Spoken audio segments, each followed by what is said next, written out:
अपने ईमान पे हाथ रख के कसम खाना और सच सच बताना, बैक में जाना, रिवर्स में जाना। जिसे तुमने अभी पंगा लिया है, जी हाँ, तुमने इजराइल से पंगा लिया है। और इजराइल क्या है? तुम लोगों का बाप है। वो बाप तुम्हारा इसलिए है क्योंकि इसने 7 मुस्लिम देशों को पिछले बार एक साथ एकजुट करके रगड़ दिया था, पता है ना। फिर तुम मुझसे जाके पंगा ले लिए हो और किसको भेजते हो? हमास के आतंकवादियों को भेजते हो, क्योंकि तुम जो हो, तुम्हारे पास तो कुछ है नहीं, ना तुम्हारे पास मिसाइल है, ना तुम्हारे पास रॉकेटें हैं। तुम पत्थर फेंकने वाले लोग हो। और पत्थर फेंकने वाले लोग से भाई हम भारत में भी लोग बहुत परेशान हैं। ये पत्थरबाजों से भारत में परेशान है और साथ ही साथ पूरे दुनिया में परेशान है। ये तुम अभी फिर से जो नया नाटक किए हो, इससे सबको पता चल गया है। अब देखो, मैं ये कहना चाहता हूं कि अगर तुम्हें युद्ध करना था तो मर्दों की तरह युद्ध करते। तुम पीछे वार करते हो, चुपके से तुम उसके देश में घुस जाते हो, आतंकियों को भेजते हो और डिस डिस डिस डिस डिस डिस डिस डिस डिस डिस डिस करके मासूमों को मार देते हो। अरे तुम लोग की जो ये लंबी वाली जो पर्ची होती है, आसमानी पर्ची को लेकर के, आसमानी पर्ची को का तुम लोग हमेशा हवाला देते हो कि युद्ध में ये नहीं होना चाहिए, युद्ध में वो नहीं होना चाहिए, ये ऐसे नियम होता है, ये वैसे नियम होता है। तब तुम्हारे नियम वो आसमानी पर्ची के कहां चले जाते हैं जब तुम 4 साल के बच्चे को, 80 साल के वृद्ध को और 21 वर्षीय जर्मन लड़की को नग्न करके, जब मार करके नग्न करके गाजा की सड़कों में घुमाते हो, शर्मसार करते हो इंसानियत को, तब तुम्हारा वो पर्ची कहां चला जाता है बे? अबे तुम एक नंबर के जाहिल हो, पंचर पुत्र हो। ये पंचर पुत्र से जो है भाई पूरा देश ही नहीं विदेश भी तबाह है। देखो, अब कौन पहले रह रहा था, कौन बाद में रह रहा था, ज्यादा दूर जाने की बात नहीं। मात्र 1400 साल पुराने इतिहास को जरा पढ़ लो, गूगल कर लो, तुमको समझ में आ जाएगा, बेहतर समझ में आ जाएगा कि पहले वहां यहूदी रह रहे थे या मुसलमान रह रहे थे। अब देखो, तुम्हें लग जाएगा यहाँ पे मिर्ची, अब करने लगोगे तुम नेगेटिव कमेंट। तुम्हारे नेगेटिव कमेंट से मुझे कोई घंटा फर्क नहीं पड़ता है। जो सच होगा मैं सच बोलूंगा। मुझे भी अपना देश भारत याद आ जाता है, किस प्रकार से आक्रमण करता आए, मुगल के आक्रमण करता आए, हमारे मठ मंदिरों को तोड़ने का काम किया, ऊपर से गुंबद बना करके मस्जिद बनाने का काम किया गया और हमारे ही देश में हमारे रामलला का प्रमाण पत्र मांगा गया। ठीक इसी प्रकार मैं इस इजराइल और ये जो फिलिस्तीन है उसकी घटना को मैं लेता हूं। पहले तो कमजोर थे, जब ये मजबूत हो रहे हैं तो अपने एरिया को चौड़ी करते जा रहे हैं और चौड़े से रह रहे हैं, दमदार तरीके से रह रहे हैं। एरिया तो वो चौड़ी करेंगे क्योंकि वो मजबूत हो चुके हैं। पापा मजबूत हो गया है ना। पापा पहले बुढ़ा था तो तुम उसको जिस प्रकार से तू अत्याचार किया करता था, अब तुम्हारा जो पिता है वो जवान है और अपनी रहने का जो जगह उसको चौड़ी कर रहा है और तुम सिमटते चले जा रहे हो। अब कहां चले जाओगे ये पता भी नहीं चलेगा। अब देखो ना, बात ऐसा है कि ये जो इजराइल है वो तो रगड़ दिया है हमास को, 750 को ठिकाने लगा दिया और दूसरी तरफ से फिर 750 को अकल ठिकाने ला दिया, कुल हो गए 1500। लेकिन अभी भी वो मानने वाला नहीं है। मुझे तो लगता है ये संख्या जो है 15,000 तक चली जाएगी। और तो और ये हमास वाले अब बोल रहे हैं कि पापा माफ करो, हम लोग बात करने के लिए तैयार है, बैठ करके बात कर लेते हैं। आप पापा तुमसे बात नहीं करेगा, पापा तुम्हारी क्या करेगा? थुकाई करेगा, पापा तुम्हारी रगड़ाई करेगा और बेहतर तरीके से रगड़ाई कर देगा। ठीक है, उसके बाद जब तक तुम शून्य पे नहीं चले जाओगे, बोल रहा है, मैं अपनी बात नहीं बोल रहा हूं, ये जो तुम्हारे इजराइल पापा है वो बोल रहे हैं, इन लोग को जब तक शून्य से दर्शन नहीं करा देंगे तो इनसे कोई बात नहीं करेंगे। बच्चोगे बेटा तब तो बात करोगे पापा इजराइल से। तुम्हें पता होना चाहिए महादेव का जो आशीर्वाद है भारत से डायरेक्ट साक्षात इजराइल को मिल गया है। बोला गया है कि महादेव सेना जो है भारत में तैयार है, जब आवश्यकता होगी तो आपको इसका सेवा दिया जाएगा। महादेव के जो भक्त होते हैं ना भाई, वो तो और नहीं सुनते हैं, वो रगड़ते जाते हैं। ये त्रिशूल देख रहे हो, गबागब गबागब गबागब गबागब, कहीं रुकने वाले में से नहीं है। इसीलिए अभी भी तुम्हारे पास समय है, ये गाजा बाजा बंद करो, नहीं तो बाजा इतना बजाया जाएगा, इतना बजाया जाएगा। हम लोग डमरू बजाने वाले लोग हैं और जब ये डमरू बजता है ना, ये डमरू बजता है तो फिर तांडव होता है, शिव तांडव होता है। और जब शिव तांडव सारे भारत को भक्त करने लगे इजराइल पहुंच करके, तो कहां कहां तुम लोग भागोगे हमास के आतंकवादियों?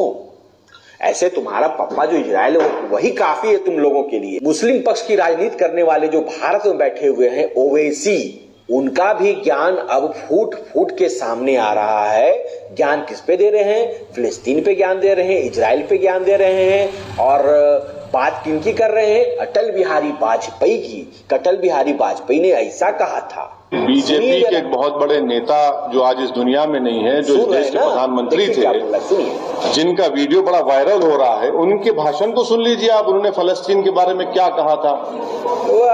अरबों की जमीन पर कब्जा कर लिया गया है। तुमको अटल बिहारी का ये बात, अटल बिहारी वाजपेयी जी का तुमको ये बात याद रहा, लेकिन तुमको ये याद नहीं रहा कि यही अटल बिहारी वाजपेयी कहे थे कि मुगल आक्रमणकर्ता भारत में आकर के सनातनियों के मंदिरों को तोड़ करके, मठ मंदिरों को तोड़ करके ऊपर गुंबज बना करके मस्जिदें बना दिए।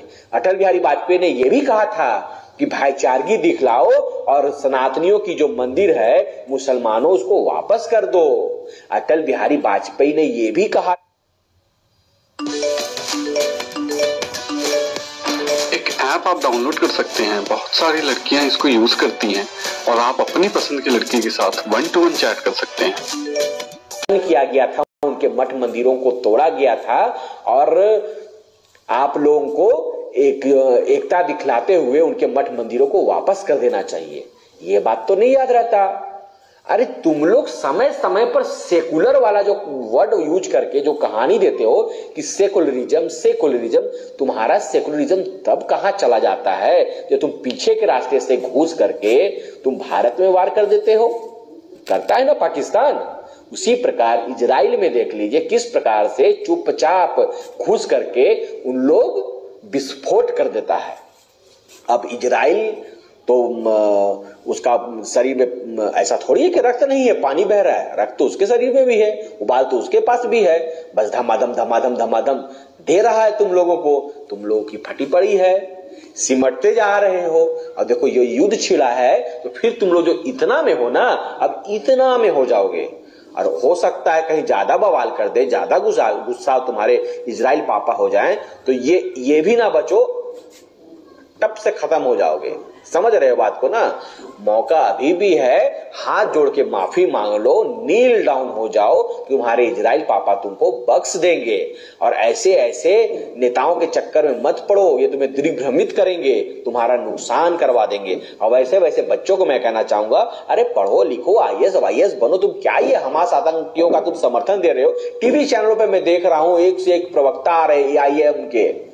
ओवैसी का कोई पार्टी है, IAM कुछ होगा पार्टी, उसका प्रवक्ता आ रहा है, ज्ञान दे रहा है, पूरा इतिहास बतला रहा है। इतिहास नहीं पता है तुमको?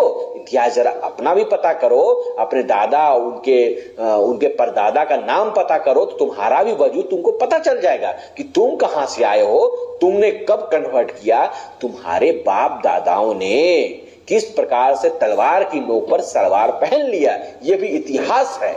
ये भी थोड़ा पता कर लेना प्रवक्ता महोदय, जो बड़े बड़े चैनलों में आकर के अपने भाषणबाजी दे रहे हो और इतिहास का दावा दे करके तुम फिलिस्तीन का जो साथ दे रहे हो। देखिए फिलिस्तीन और इजराइल को आप ऐसे भी देख सकते हैं, बिल्कुल। आप पाकिस्तान में देखिए, आप पाकिस्तान में जाकर के देख लीजिए कि वहां पर हिंदुओं की जनसंख्या आजादी के वक्त क्या थी और अभी संख्या वहां क्या है। अब मान लीजिए कि आप वहां पर पाकिस्तान में हिंदुओं के साथ जो उनके धर्म पर कुठाराघात कर रहे हैं, उनके आस्थाओं पे जो कुठाराघात कर रहे हैं, वहां के हिंदुओं को जो आप तड़पा रहे हैं, तरसा रहे हैं, अब वहीं का हिंदू कोई अगर मजबूत हो जाता है, वहीं का सनातनी अगर ताकतवर हो जाता है, तो तुम पाकिस्तानियों के तो चिथड़े उखाड़ देगा वो। आज जब तुम्हारी पाकिस्तानियों की जब वो चिथड़े उखाड़ने लगेगा तो तुम क्या बोलोगे? ये तो आक्रमणकर्ता है, आक्रमणकर्ता है, तो आक्रमणकर्ता कहलाएंगे वो? नहीं। ठीक उसी प्रकार इजराइल मजबूत हो गया है। जब मजबूत हो गया है तो तुम लोग तो रगड़ेगा ही।